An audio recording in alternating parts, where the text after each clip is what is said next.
अपठित गद्यांश निम्नलिखित अनुच्छेद को ध्यान से पढ़कर अंत में लिखे प्रश्नों के उत्तर अपने शब्दों में लिखिए।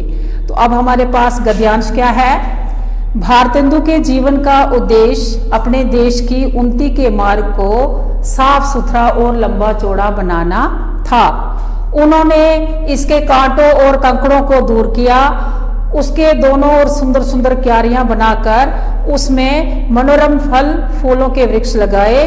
इस प्रकार उसे सुरमय बना दिया कि भारतवासी उस पर आनंद पूर्वक चलकर अपने उन्नति के इष्ट स्थान तक पहुंच सकें। यद्यपि भारतेंदु जी अपने लगाए हुए वृक्षों को फल फूलों से लदा ना देख सके, फिर भी हमें ये कहने में किसी प्रकार का संकोच नहीं होता कि वह जीवन के उद्देश्य में पूर्णतः सफल नहीं हुए। हिंदी भाषा और साहित्य की जो उन्नति आज दिखाई पड़ रही है उसके मूल कारण भारतेंदु जी हैं और उन्हें ही इस उन्नति के बीज को आरोपित करने का श्रेय प्राप्त है। तो प्रश्न का क्या है? भारतेंदु के जीवन का क्या लक्ष्य था? तो प्रश्न खा है भारतेंदु अपने उद्देश्य में कहां तक सफल हुए? प्रश्न गा है इस पद्यांश का उचित शीर्षक लिखे। तो अब हमने ये इसको पढ़ना है, 2-3 बार हम इसको पढ़ेंगे तो हमें इन प्रश्नों के उत्तर जो हैं वो इसी गद्यांश में ही मिल जाएंगे।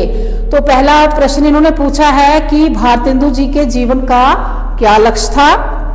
तो हम इसका उत्तर इसमें पढ़ के लिखेंगे कि भारतेंदु जी के जीवन का लक्ष्य जो था वो देश की उन्नति करना था।